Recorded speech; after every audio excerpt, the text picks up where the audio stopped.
The best thing about the new $1 sausage and cheese muffin at Tim Hortons is the savory sausage. Ooh, and the cheese. Oh, and the toasty English muffin. Those are the 3 best things about it. Oh, and that it's prepared to order. You order one and they prepare it for you. That's the single best thing about it.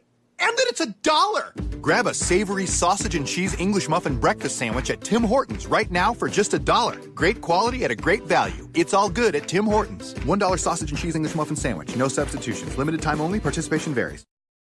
The following podcast is a W2M Network original production. Visit W2Mnet.com for all of our other great podcasts, plus news, reviews, articles, and opinions from the worlds of wrestling, video games, football, and entertainment. What time is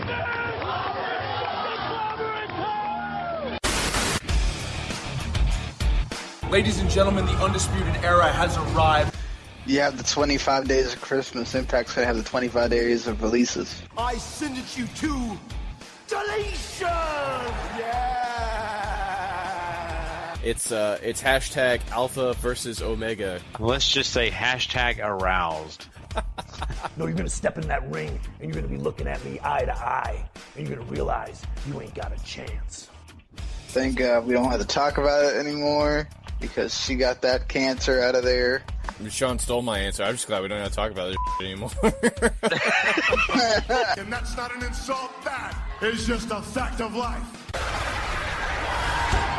I came back for one thing, is to go to WrestleMania. I mean, I know what I can do. Punch your ticket. What everyone wants to do, what everyone lives for, is going to WrestleMania. Then you take it up a notch. I've been here 12 years. I want a main event at WrestleMania. I want to walk in the door as the champ and walk out as the fireworks are going off. It's my show. That's what I want. And I knew if I came back, I had to make a difference. And I was a little bit caught off guard.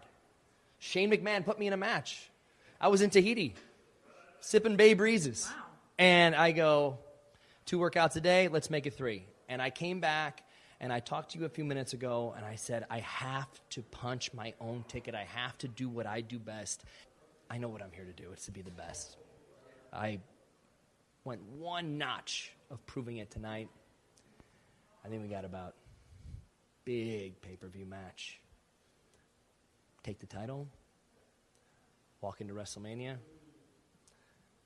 and then walk out with those fireworks. That's the way I do it.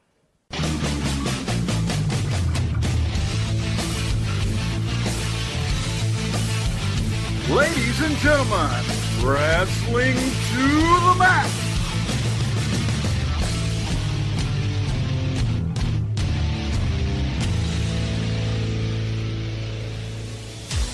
And your hosts, Gary Vaughan, Sean Garmer, and Paul Leazar.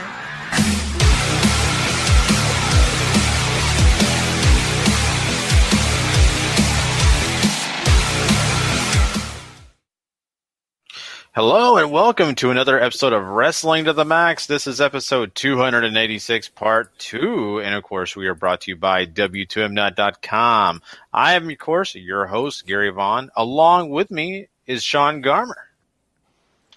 What's up, everybody? And Paul Leazar. Heyo.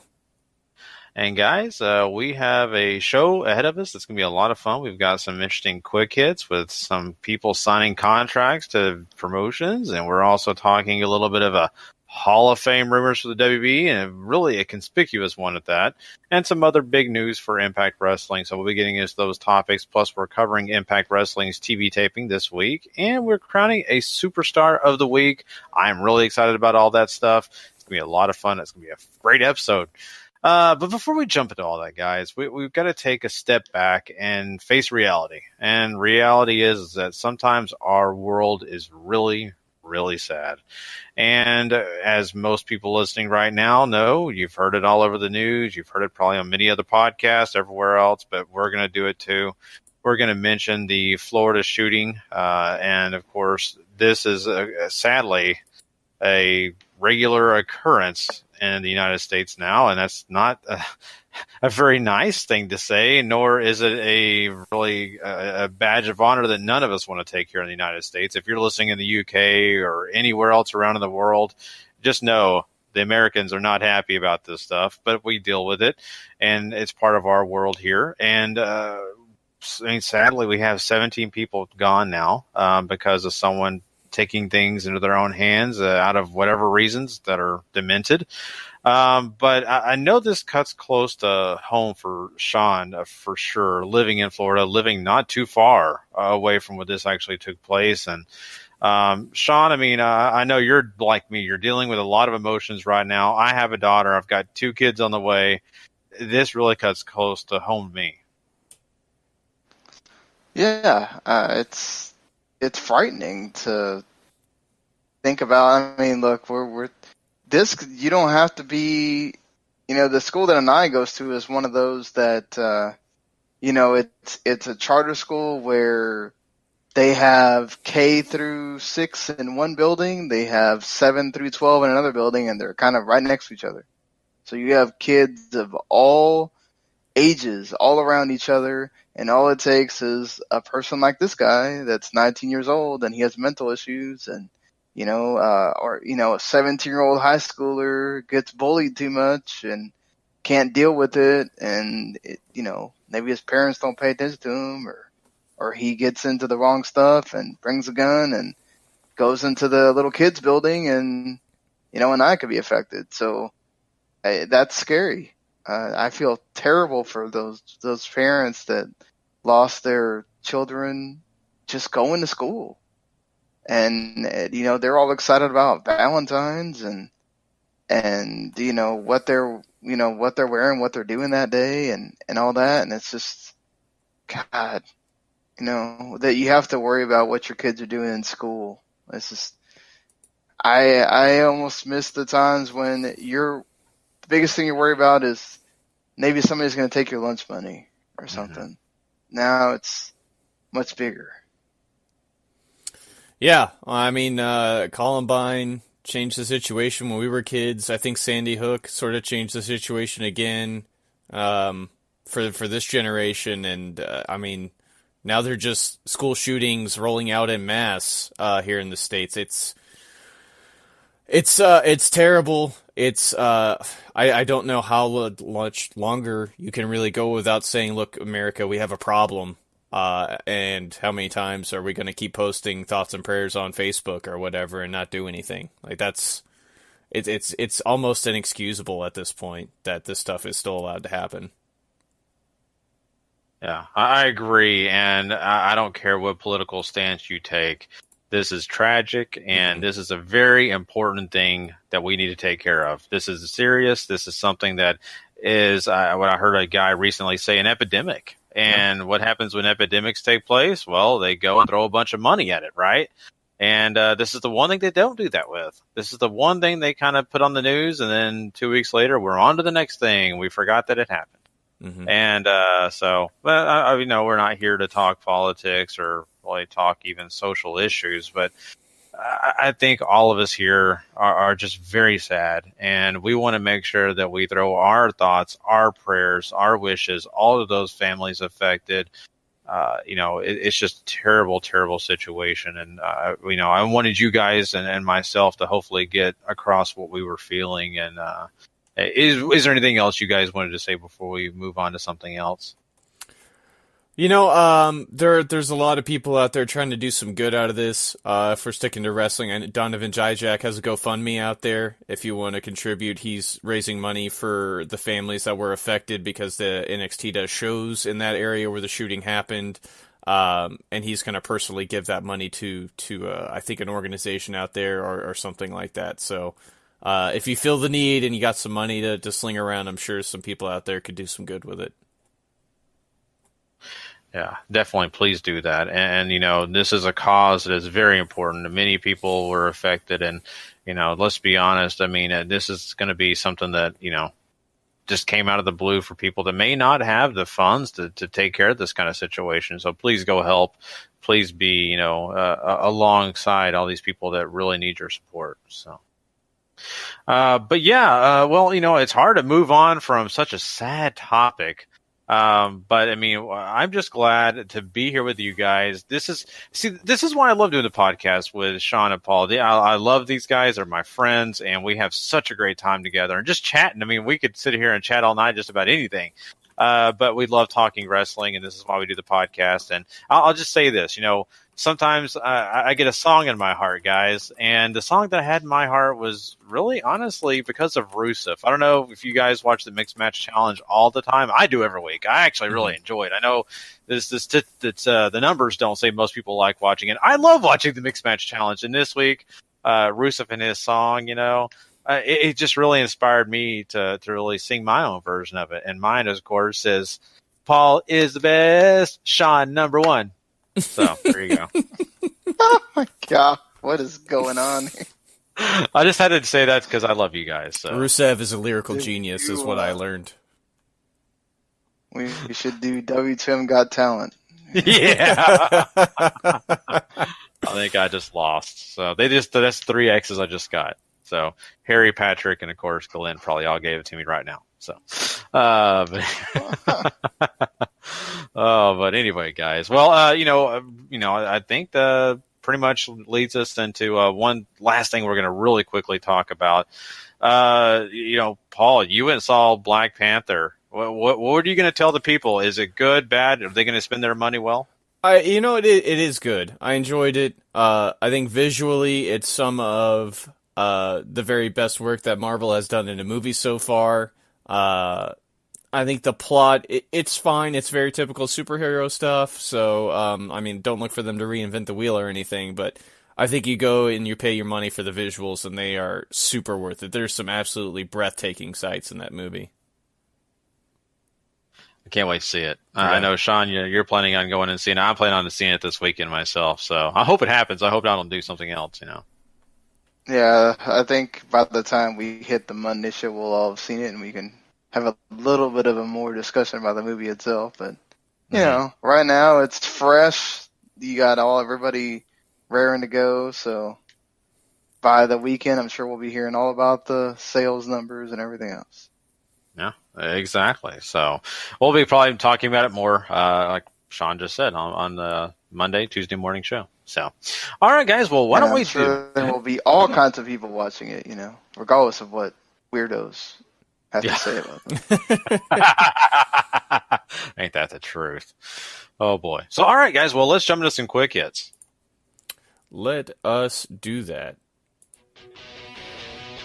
It's time for wrestling news. Quick hits. Take it away, Gary. Well, guys, something happened that really, honestly, I don't know that I was surprised, but in a way I was. Rich Swann was released by WB. Yeah, that's right. He is no longer employed by them. We had in the past talked about Rich Swann and the allegations, the things that went down with him and the domestic violence situation. But here's the thing. Apparently, WB just didn't like bad press, or maybe some other things came up. But, yeah, he is no longer in WB. What do you think about this, Paul? I mean, I don't know if I was too surprised, but I am.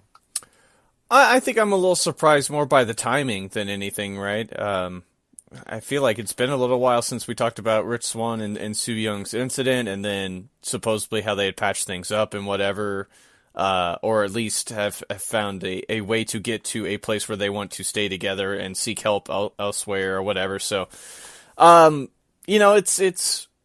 not surprised that he got released because I think, like you said, I think WWE doesn't want any more bad press, especially with the whole, Enzo thing, I think still kind of lingering around them a little. So, just anything you do to get you bad press, you're probably out of the company. I think that's sort of what we're learning very early here in 2018. Yeah, I think they would have given him a lot more flack if it wasn't for Enzo. I think having two situations come up like that in the news really quickly after another is gonna do something for WWE's PR, and they're coming off like great financials and everything else, and I don't think they want anything tarnishing that, especially on the road to WrestleMania when you got the most eyes on you. And, you really don't. I think this is like the wrong time to. Anybody can Google Rich Swann right now, and that would probably be one of the first things that comes up, sadly. So, even if, the charges got dropped and everything else, I think it goes to show that you just got to be careful. about what you do, period. And this doesn't even, this goes beyond, WWE. Jobs do not have to give you your job back because your charges got dropped. Right. They can decide that we don't want to deal with that. We don't want to deal with the possibility of that happening again, and go, hey, that's it, man. I'm sorry. But there's nothing that says we have to, you have the right to work, but you don't have to work with us. Right. And so, I think people just need to be careful of whatever you do, whether it's in your home or out in public, or, you just got to control yourself, especially if you're working for something where anything you do, it's going to become news. Yeah, you're totally right about that. And once again, I mean, I'm sure those guys who wrestled in the 70s and 60s, they look at this, and even in the 80s, they look at this and say, wow, these guys can't get away with anything when we got away with everything. And so, I mean, nowadays, this is a new world. This is a new situation for guys who, I think Flair said it in that 30 for 30, right? He couldn't have worked in today's environment, society. Yeah. It's very true. It's really, really true. Let's be honest. So, I hope some good things do happen for Rich Swann if he is innocent of all this stuff, and he's a great talent. That's the one thing that I think really does make you kind of sad about it, because I think he could have done some big things, at least for the cruiserweight division, if nothing else. And losing him isn't going to break WB, of course. He's not a big enough name, but it's still kind of sad. One of those stories you hate to hear. Who knows? Maybe down the line, Rich Swann could make an appearance back, but for right now, as long as this Enzo Amore thing is over their heads, WWE's not interested. Well, let's talk about someone that WWE might be interested in. It's going to be funny that I'm going to say this. I can't believe I'm actually saying this. Jeff Jarrett. Why? Well, it's not because they want him to come on for any other reason, but to possibly put him in the Hall of Fame. And this, once again, is a rumor. This is not fact or anything we've heard anybody confirm. But it is, of course, part of the rumor mill, and there have been people trying to kill the rumor, and hey, that's fine, it's whatever. But we're bringing it to you, just food for thought. So let's talk about this a little bit. Let's talk about the things that we consider, good about Jeff Jarrett, maybe some of the things that are bad, but not only that, the fact that this is possibly a situation where he's on a list, and WWE is going through that list, kind of determining, not actually saying that he's going to the Hall of Fame. So let's start with this. I mean, Paul, how worthy do you think Jeff Jarrett is of going to the Hall of Fame? And, could you see it happening? Boy, I think if you look at Jeff Jarrett big picture, I think he's in. If you look at his WWE work, I don't know. I don't know. Even if you take WCW into account still, I mean, he was world champion there while they were dying, and it's... A lot of people, I think, have put a bad spin on it, especially since, the relationship, him and Russo are very good friends, which is how a lot of people think he got the belt in the first place and all this other stuff. He's never done a lot for me in the ring either, but I don't think you can really short him on his credentials of what he did outside the WWE, especially when it, founding Impact / TNA / Anthem Presents Wrestling / whatever you want to call it these days. He's done a lot, so... That never gets old. Yeah, it doesn't. I would put him in, I think, if you're taking big picture. If you're talking just WWE, I don't know. I think that's what it is, though. I think you have to... That's the problem with WWE, is they're so weird about how they've done inductions recently with some people. Right. Like, I get it that you want to induct the NWO at some point, but are people just that naive that they don't know that Razor Ramon is Scott Hall? Like, come on. Are we this stupid now? Are we that living in our own world that we can't just go, okay, here's Scott Hall, he is getting inducted. Here's Kevin Nash, he is getting inducted. Who's the other? Rikishi. He was also these other characters and, whatever.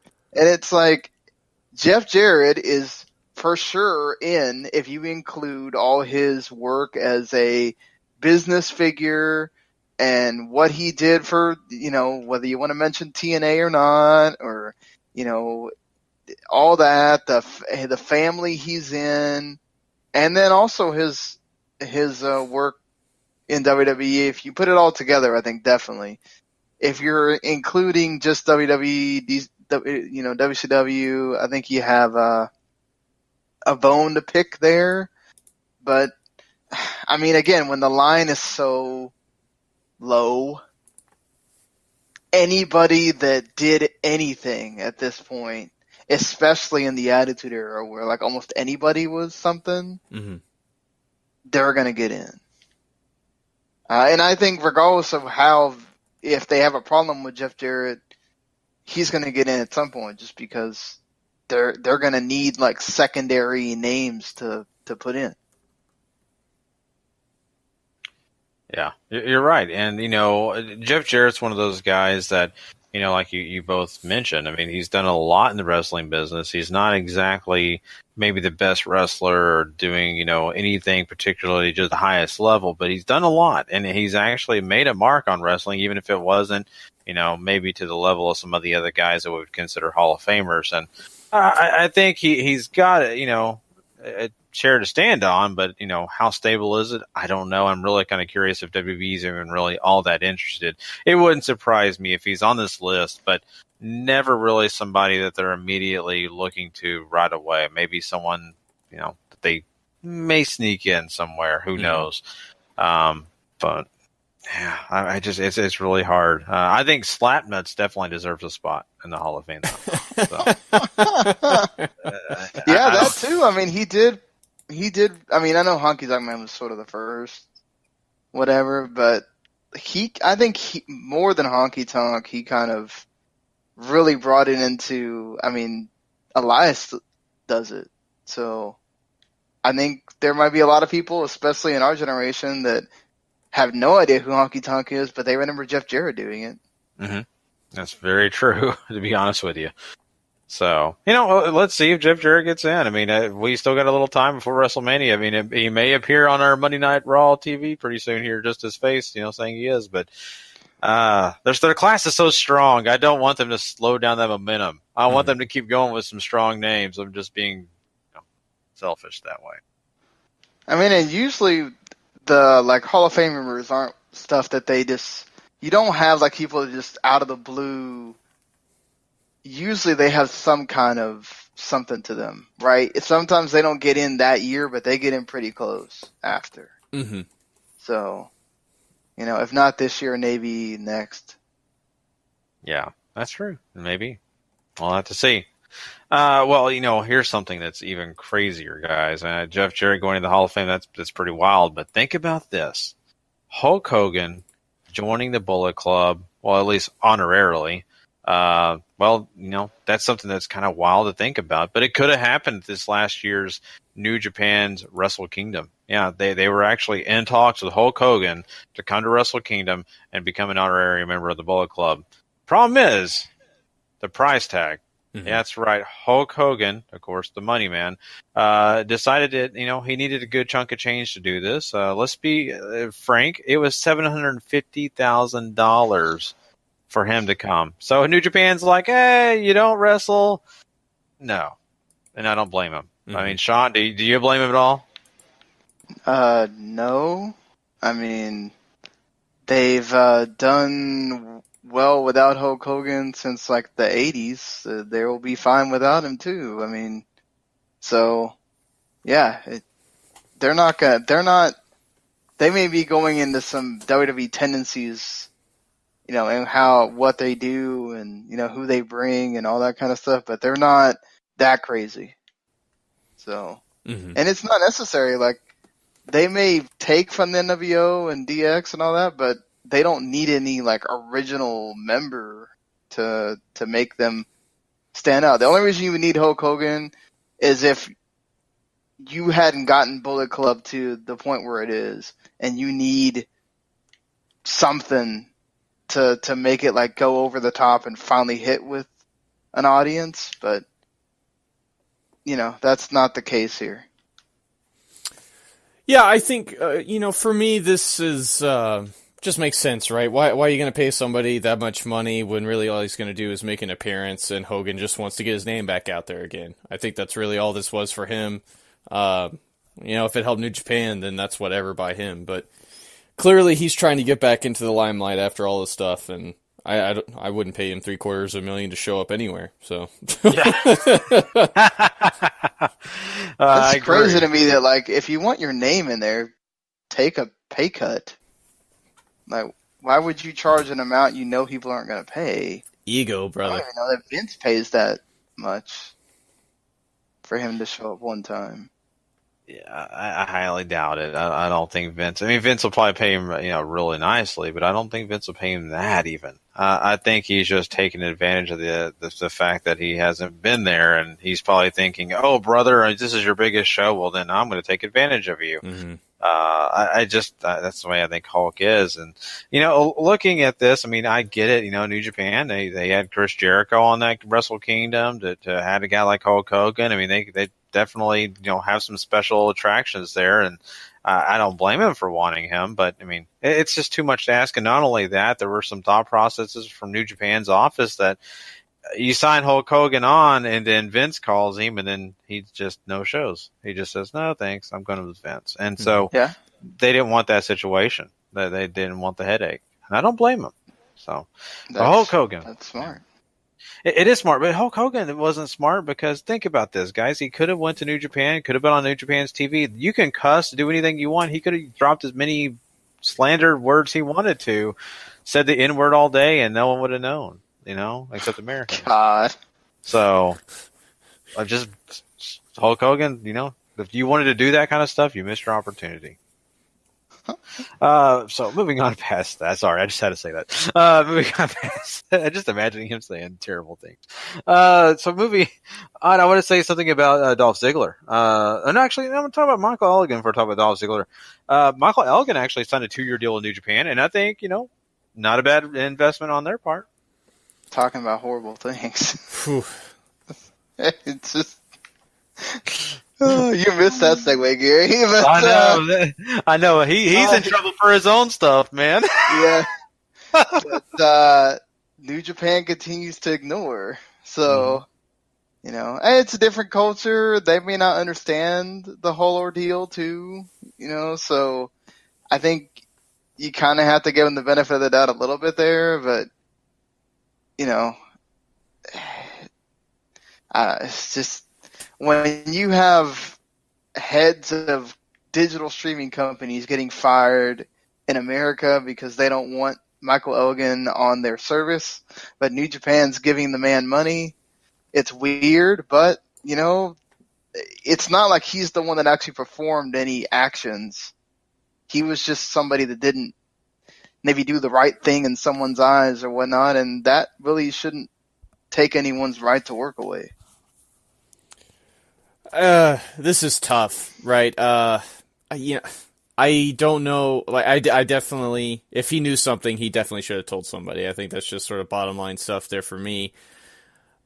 The only thing, like the Japanese audience and a lot of this, like, I don't know how much of what came out over here about him followed him over there to that audience, right? So I'm wondering if they think that, maybe for the audience they're trying to appeal to, which of course still the Japanese audience, even though their cachet amongst the American audience is great for them right now, that's still who they're trying to draw in as the main target. So I'm wondering if that's sort of where this is coming from. Honestly, if they still think, he's got a lot to offer a company. He's a great worker as far as in-ring stuff goes. So, it's not like they're just signing chump change here, but it's rough, right? You have to. It would be to have him show up as Strong Style Evolved or something like that, though.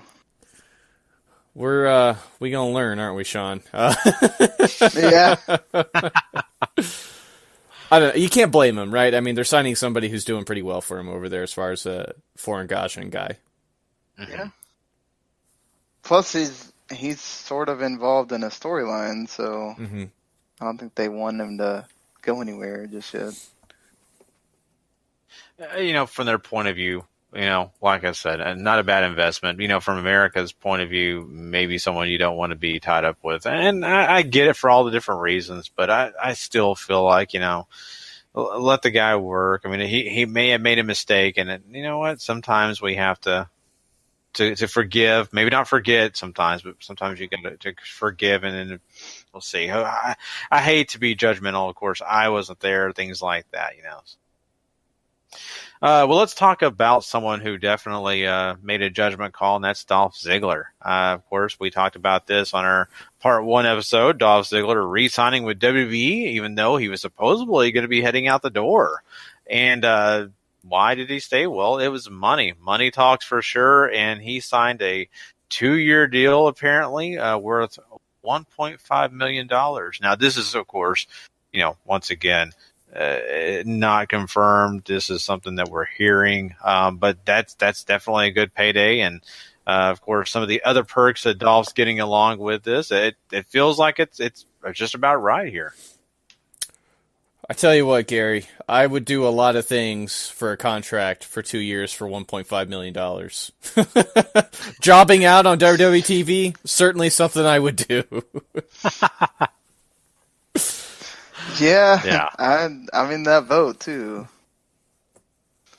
Yeah, I can't blame the guy. I mean, let's be honest. I mean, we all did kind of want to see him move on, go to New Japan, do big things, have these great matches, have a Wrestle Kingdom match that just blows you out of the water. You're like, good God, why did WWE not keep this guy? We wanted to see all that happen, but let's be honest. All of us, like you just said, would do a lot of things for that $1.5 million just for 2 years. And I think that's where Dolph's looking too. I think this is also a situation where Dolph really feels like, hey, they're going to pay me this much. I'm going to take it, but I'm also going to prove them that I'm worth even more if they want to pay me even, you know, after that 2-year contract's up. Right.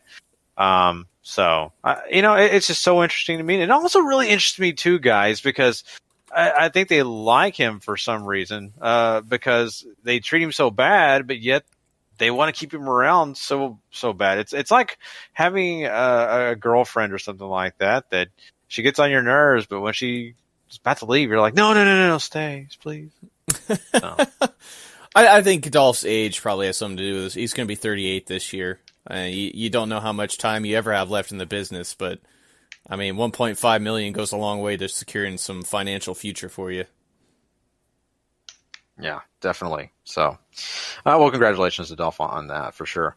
WB also decided to sign somebody else, and this is someone I did not expect in a million years for them to do, but they signed Mahabali Shira. That's right, the ex-Impact star, to a developmental deal. So Paul is going to be so excited when he shows up on NXT television. Get ready for that Shira shuffle, man. It's happening. I will say this. If the Performance Center can turn this guy into a decent worker, clearly they have somebody who can perform miracles. Clearly. Because this guy is so bad. I don't know. If they're going to keep signing people I don't like, I might have to stop watching NXT, Gary, and protest. Oh, God. Oh, boy, yeah. It made, tear my world down, too. But, Sean, I mean, I'm hoping this is for a good reason. I don't even know. I'm just kind of concerned. Is Jinder going to have his tag team partner now again? Well,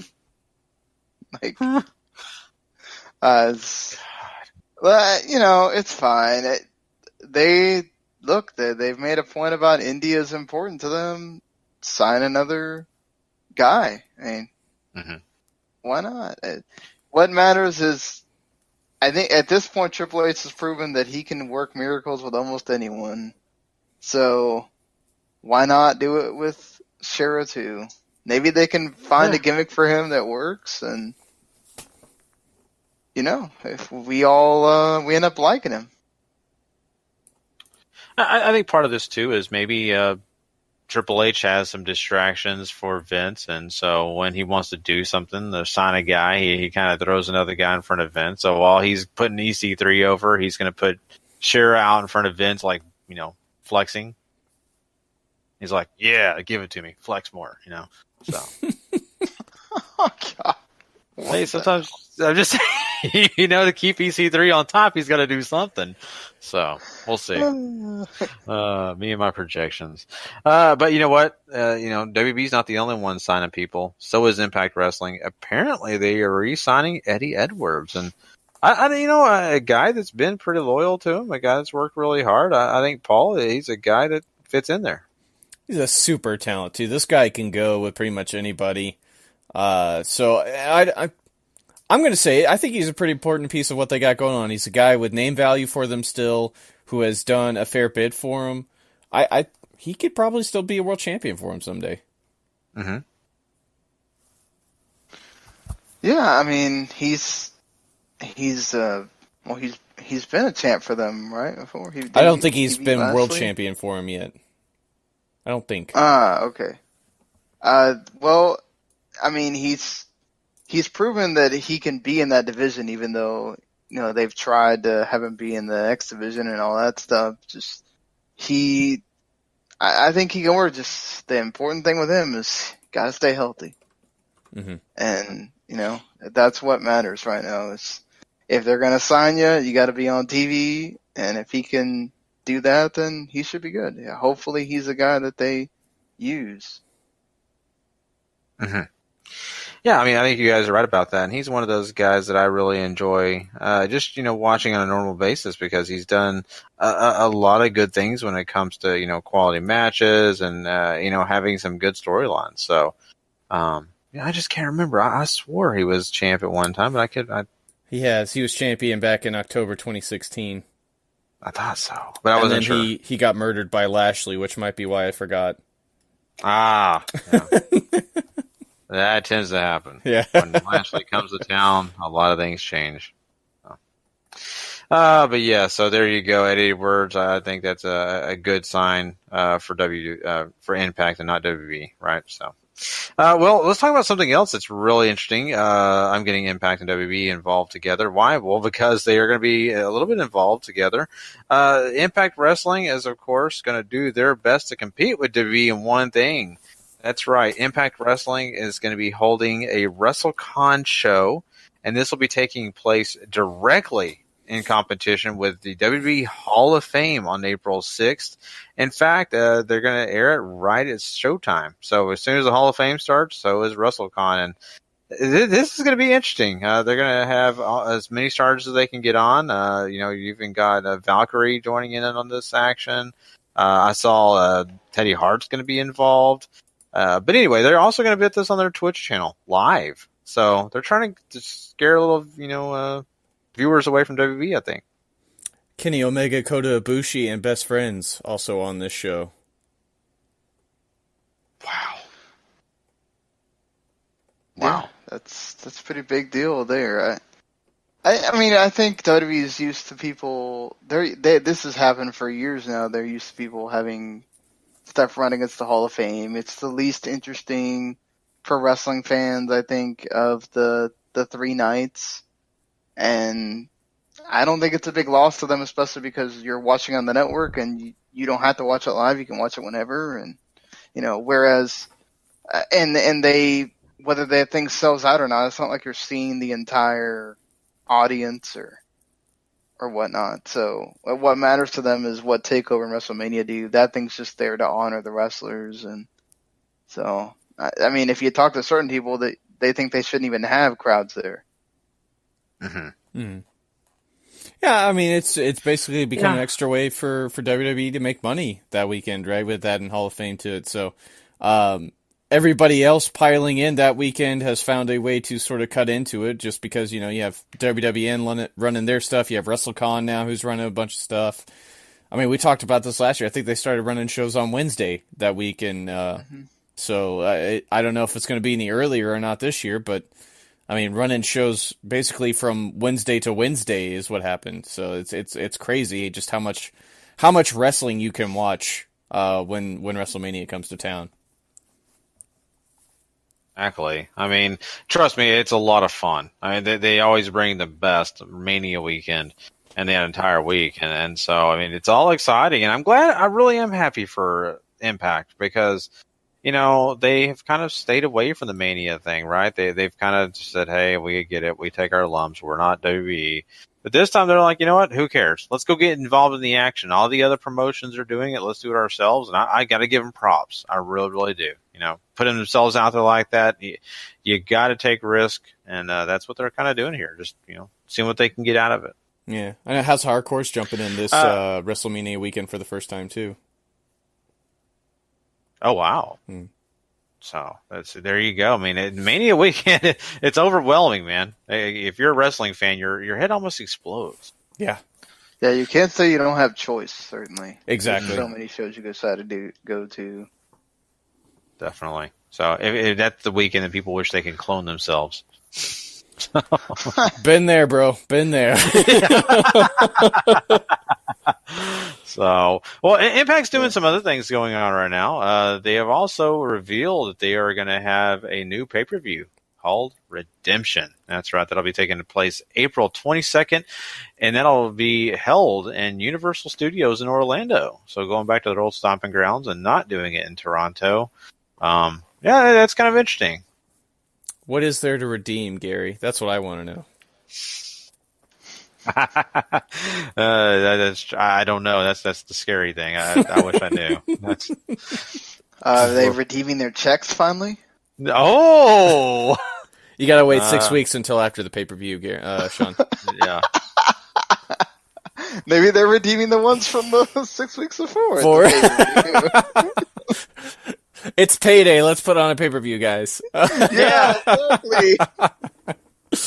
No, in all honesty, I mean, Impact if there's any those crazy TNA fans listening, they're kind of like, "Oh my god, these guys don't ever stop." Like we have to make jokes to make it through. Like me and Gary have to watch this every week, guys. Sometimes it gets rough, and sometimes it's worth it. Well, Impact makes jokes on themselves. I mean, it's not like you have to really force it. It's their fault. Mm-hmm. Yeah. But in seriousness, I mean, Redemption's new. I mean, it's not. They didn't do Lockdown, which is also interesting. I don't know if they canned that or if they moved it around or whatever. But it's whatever. I know Lockdown usually did pretty well for them, so maybe this is just Anthem trying to put their stamp on something. Mm-hmm. Yeah, very much so. So let's see how it works out. It'll be interesting for sure. Well, let's also talk about some other things coming up here in the world of wrestling. We are going to talk about not just redemptions taking place, but we're also going to be talking about some other things going on here. And this is sad. This is something that I really, hate telling people, especially at the end of the quick hits. But we have Paul. You have to correct me or Sean. Lufisto, is that how you say it? Lufisto, yes. It just was recently revealed that Lufisto has been diagnosed with cervical cancer, and that's really, really sad. And I hate to hear that.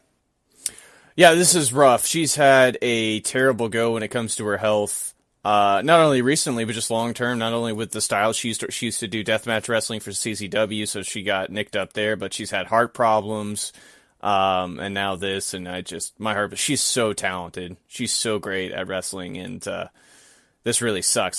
She's still going to be finishing her dates that she has. She has to have surgery, but I don't think she exactly said when or where that's happening. So she did ask for patience, though, in her post because she's dealing with a lot. So, man, that's so sad. That's awful to hear. It really, really is. So our prayers and wishes are out to her for sure in this tough time. So. Well, guys, that pretty much wraps up Quick Hits. We had a lot of interesting ones, but now we are going to move on, and we are actually going to talk more Impact. That's right. We're going to talk our TV taping from this week. We'll do that now.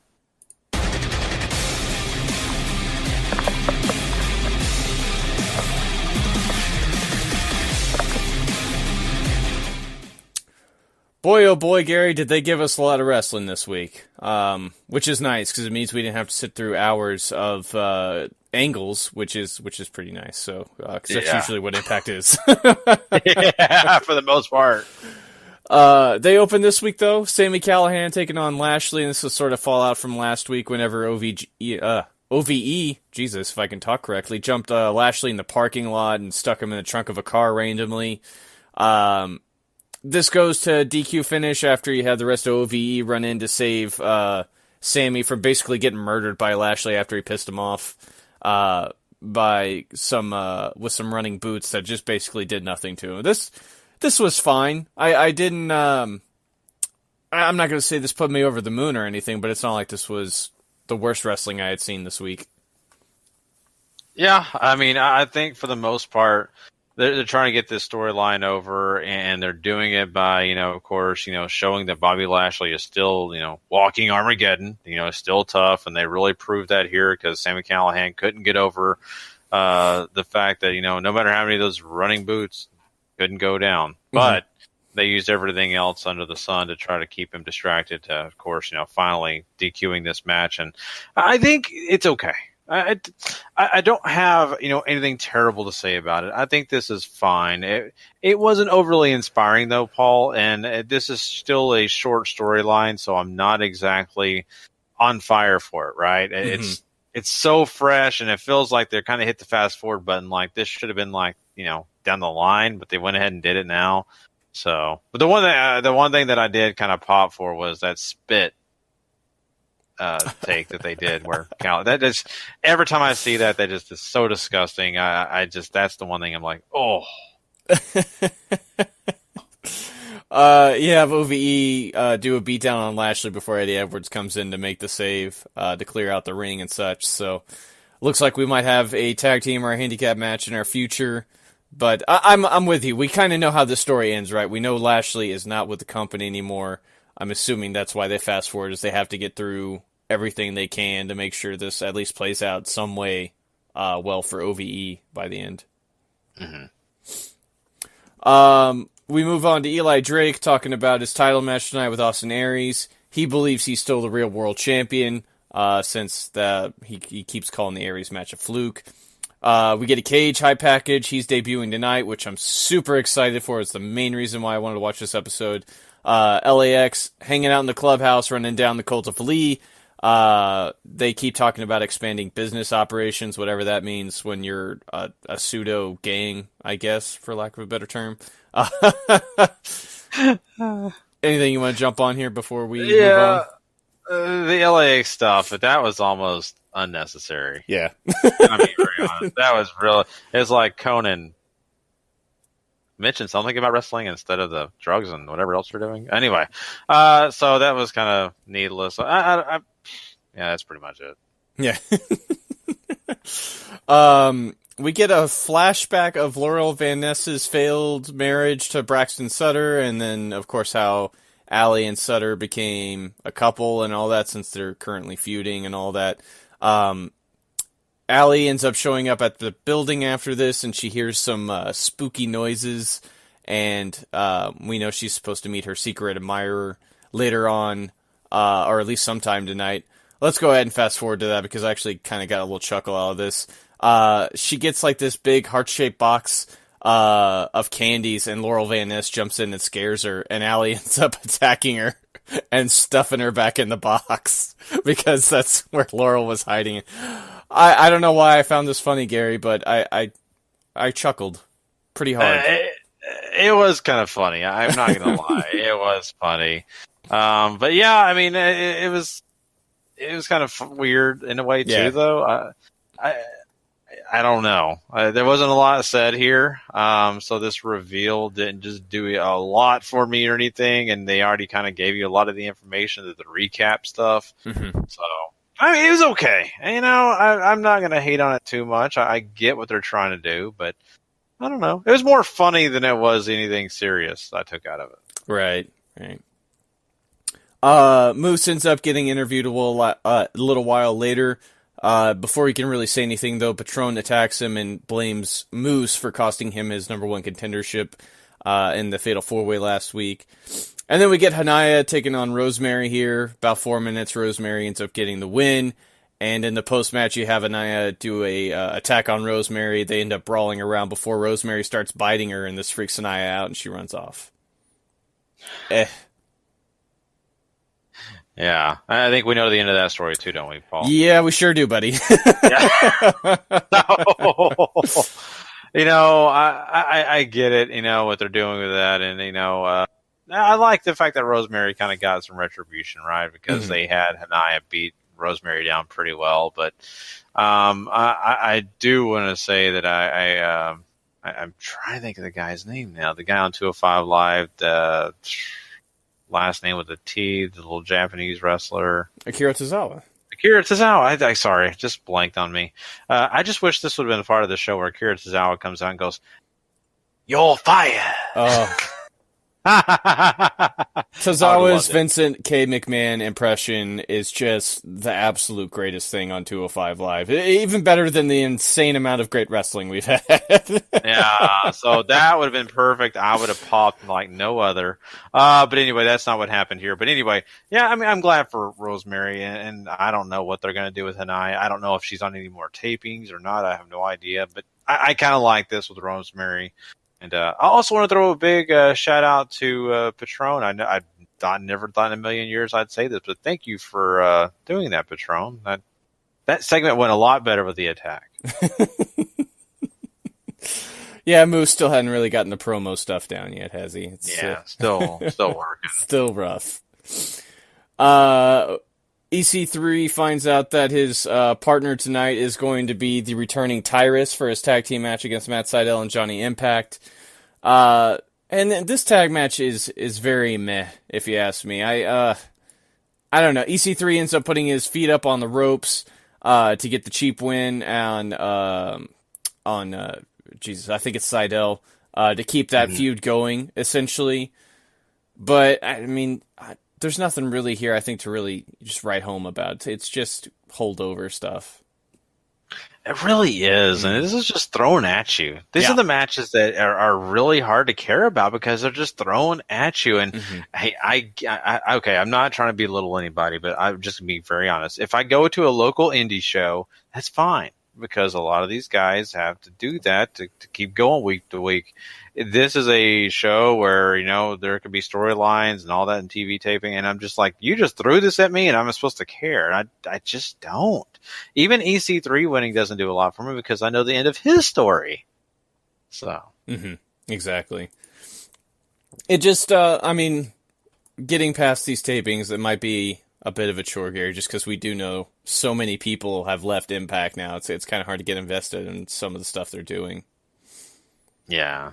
But hey, I was glad to see Tyrus. I'll just say that. It was nice to see him back in action. Yeah, I mean, if they actually decide to do something with him this time around, I might get excited. Until then, it's just, well, here's Tyrus again. Yeah.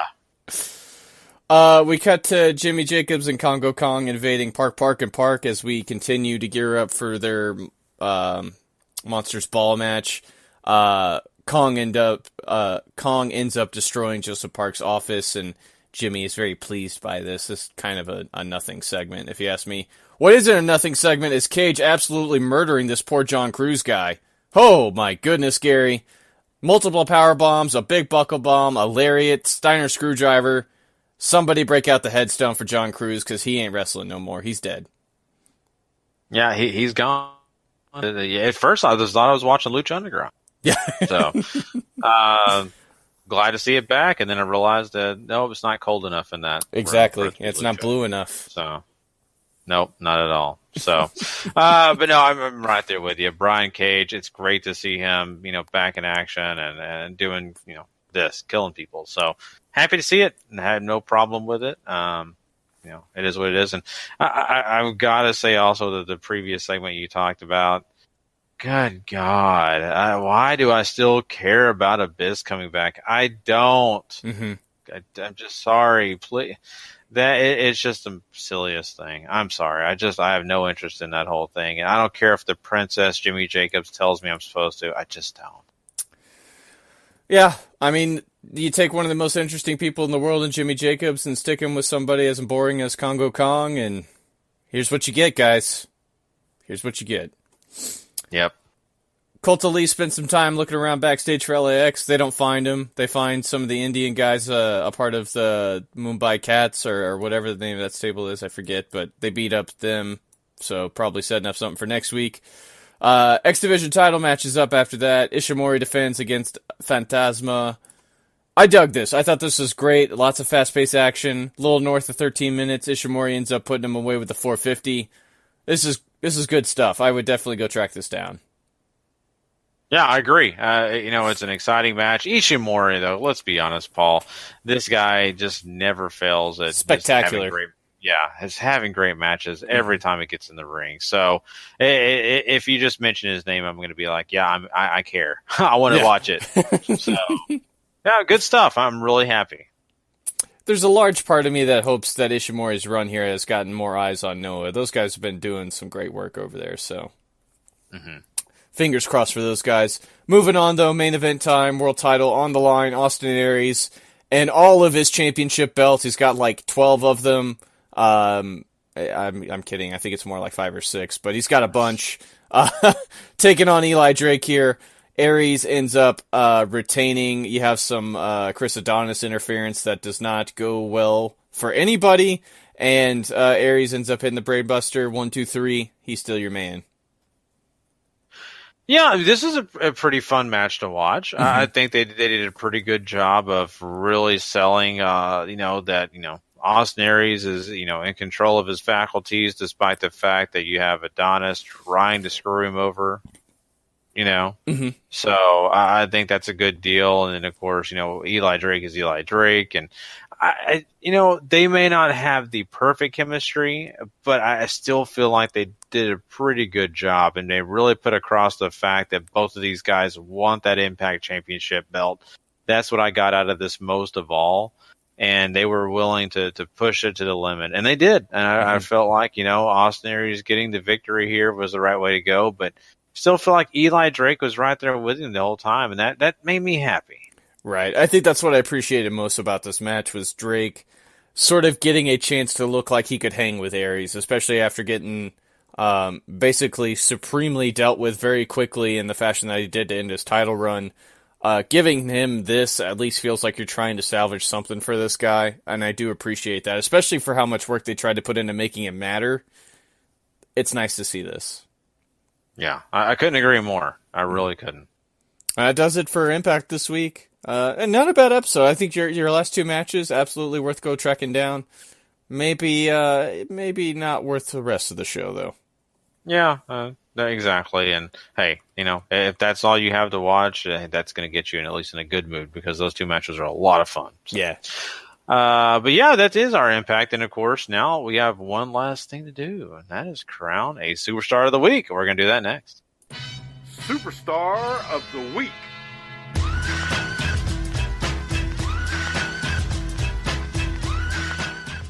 Let's jump into it, Gary.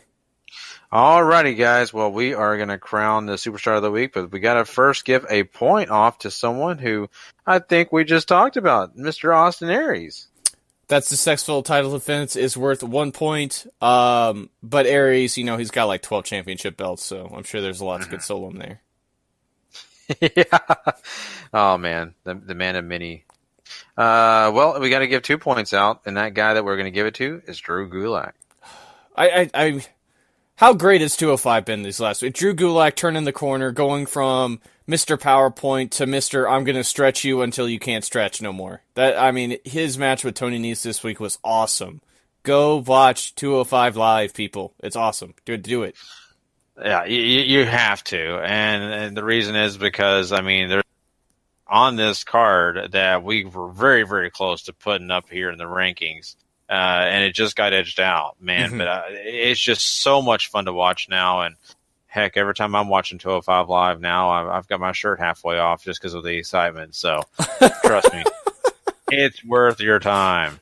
So hashtag shirt half off. Yeah, there you go. Shirt half off.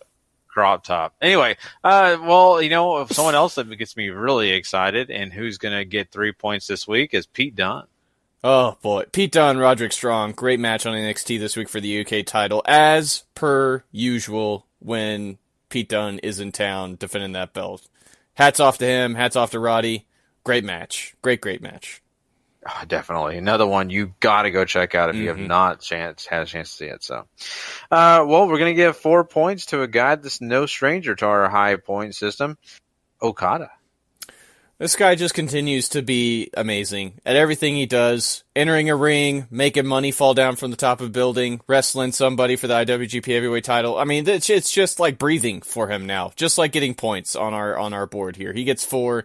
Great match with Sonata at New Beginning in Osaka. Definitely go check that out. Yep, I agree. So there you go.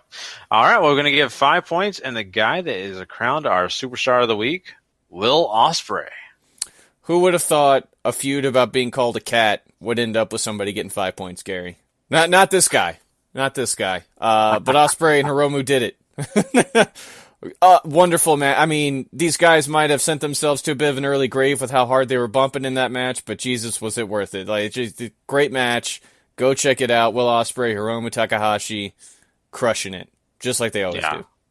Oh yeah, definitely. And Will Ospreay, I'm sure this year will be on many more times. So he is a rising star. He's already got a big name, but I mean, I think he just keeps getting better and better. Mm-hmm. It's just amazing. So, well, there you go, guys. Congratulations to Will Ospreay. Oh, and I know we're not used to plugging it. I don't really need to plug this show, but I'm just going to go ahead and throw it out there. Ospreay did a interview with Chris Jericho this past week, so it's really interesting to listen to because he's talking more about himself, but he's also talking about his girlfriend, who's also in the wrestling business, and just kind of fun to listen. So go check that out if you haven't heard that already. Plus, you can tell or listen to him tell the story of how he told WWE to basically go screw themselves. Yeah, exactly. He's like, I'm doing pretty good. I don't even have to, travel like you guys travel. I get Christmas off. Yeah. So, I love it. I really, really do. So, well, there you go, guys. That is, of course, our Superstar of the Week segment. And now we are done for the night. I know it's sad. It seems like we flew through the show, but we have so much fun doing it, and we hope you've enjoyed listening to it. Well, next week we'll be back with 2 other great episodes for you guys to check out when I'll be doing part 1 and part 2 of episode 287. Yeah, that's right. And of course, we got all the great review shows that we do: Raw, SmackDown Live, 205 Live, and of course NXT. The way you go check all those shows out and all the other great shows that are on the W2M network is to go to W2Mnet.com. Yeah, go there. That's how you can go find all those great wrestling shows, and trust me, a lot more if you're into other things. And also, don't forget to go subscribe, rate, and review over at Wrestling at the Max or to the W2M network. Once you do that, you get basically everything we do in one nice package. And also, you get a chance to give your feedback, and we get a little love from you from the star system. And once again, I make sure that every week to do this because they are so important to us. Formula1Mania.com and LastWordOnProWrestling.com. They are our partners in crime. They've got a lot of great stuff out there for you guys to check out. So please go support them as well. Well, we are done. Like I said, we've had such a great show. I love doing this show every week, and I can't wait to get back on with these guys. Until then, though, for myself, for Sean Garmer, and Mr. Paul Leazar, if you're not living life to the max, not living life at all. You know it. Peace.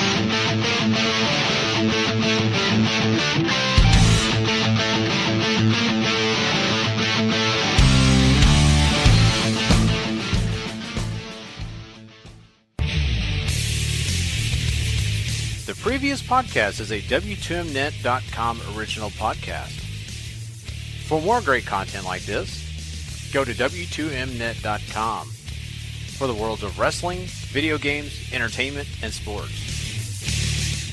The best thing about the new $1 sausage and cheese muffin at Tim Hortons is the savory sausage. Ooh, and the cheese. Oh, and the toasty English muffin. Those are the 3 best things about it. Oh, and that it's prepared to order. You order one and they prepare it for you. That's the single best thing about it. And that it's $1. Grab a savory sausage and cheese English muffin breakfast sandwich at Tim Hortons right now for just $1. Great quality at a great value. It's all good at Tim Hortons. $1 sausage and cheese English muffin sandwich. No substitutions. Limited time only. Participation varies.